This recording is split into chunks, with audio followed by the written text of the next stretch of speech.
नमस्कार। चलिए आज भारत के दिल को, उसकी आत्मा को समझने के लिए एक सफर पर निकलते हैं। और इसकी शुरुआत एक ऐसी जगह से होगी जो सही मायने में भारत की कहानी का मूल है। अब ये सुनने में एक बहुत बड़ा दावा लगता है ना?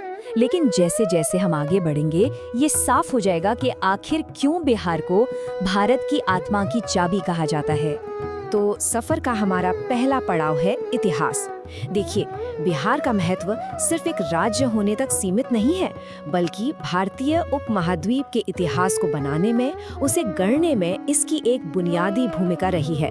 और ये सिर्फ कोई कहने की बात नहीं है। जब हम बिहार की बात करते हैं तो हम उस जमीन की बात कर रहे हैं जहां से मौर्य और गुप्त जैसे भारत के सबसे महान साम्राज्य खड़े हुए, जहां से बड़े बड़े विचार और ऐतिहासिक घटनाएं शुरू हुई। सच पूछिए तो ये वो जगह है जहां से भारत की कहानी शुरू होती है। चलिए अब इसके दूसरे पहलू पर नजर डालते हैं। बिहार की विरासत ना, वो दोहरी है। एक तरफ ये रूहानी खोज यानी स्पिरिचुअल खोज का एक बहुत बड़ा सेंटर है, तो वहीं दूसरी तरफ ये तालीम और ज्ञान का भी कर रहा है। बोध गया का जो असर है वो आज भी वैसा ही है। ये सिर्फ एक ऐतिहासिक जगह नहीं है, बल्कि एक जीता जागता आध्यात्मिक केंद्र है। यहाँ की हवा में जो शांति है वो आज भी दुनिया भर के लोगों को अपनी तरफ खींच लाती है, ठीक वैसे ही जैसे सदियों पहले होता था। और यही बात, यही सोच बिहार को बौद्धिक रूप से, मतलब इंटेलेक्चुअली सबसे अलग बनाती थी। यहाँ ज्ञान का मतलब सिर्फ जानकारी इकट्ठा करना नहीं था, बल्कि एक किरदार बनाने का और जिंदगी को गहराई से समझने का एक तरीका था। नालंदा और विक्रमशिला ये सिर्फ यूनिवर्सिटीज नहीं थी, ये ज्ञान के वो रोशन मीनार थे जिन्होंने पूरी दुनिया को रोशनी दिखाई। जरा सोचिए, आर्यभट्ट जैसे महान गणितज्ञ और ह्यूएन सांग जैसे विद्वान यात्री सब यही तो ज्ञान की तलाश में आए थे। ये इस बात का जीता जागता सबूत है कि भारत बहुत पहले से ही ग्लोबल एजुकेशन का हब रहा है। ये एक जरूरी सवाल है, क्योंकि ज्ञान और इतिहास के अलावा भी बिहार की कहानी का एक और गहरा पहलू है जो इसे सीधे भारत की आत्मा से जोड़ता है।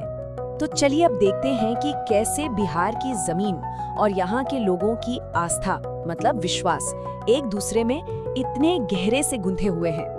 यही वो संगम है जो बिहार को उसकी असली पहचान देता है।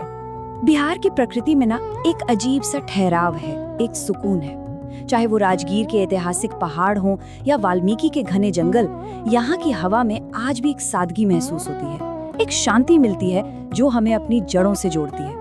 अब आते हैं इस इलाके की आस्था के सबसे बड़े प्रतीक पर, छठ महापर्व। ये सिर्फ एक त्योहार नहीं है, ये प्रकृति और इंसान के बीच के सबसे पाक रिश्ते का जश्न है। छठ का जो सार है, इसकी आत्मा, वो इन 3 चीजों पर टिकी है: अटूट आस्था, कठोर अनुशासन और पूरा समर्पण। ये सिर्फ एक पूजा नहीं, बल्कि एक कठिन साधना है जो ये सिखाती है कि गहरी आस्था के लिए सख्त अनुशासन और निस्वार्थ समर्पण कितना जरूरी है। तो अब हम इस पूरी बातचीत के आखिरी पड़ाव पर आ गए हैं। बिहार का जो योगदान है वो सिर्फ इतिहास की किताबों में दर्ज नहीं है, बल्कि ये हमारे आज और आने वाले कल के लिए एक जीती जागती नींव है। ये एक लाइन इस पूरी चर्चा का निचोड़ है। बिहार की विरासत कोई बीती हुई बात नहीं है, ये उन मूल्यों, उस ज्ञान और उस संस्कृति का लगातार बहता हुआ सोता है जो आज भी भारत को आकार दे रहा है और आगे भी देता रहेगा। और आखिर में सारी बात इसी एक लाइन पर आकर सिमट जाती है: बिहार संस्कृति की जीवंतता, ज्ञान की गहराई और आत्मा की शांति का संगम है। तो अगली बार जब कोई भारत को समझने की बात करे तो याद रखिए, इसकी शुरुआत बिहार से ही होनी चाहिए, क्योंकि यहाँ सिर्फ इतिहास नहीं, बल्कि भारत की धड़कती हुई आत्मा बसती है।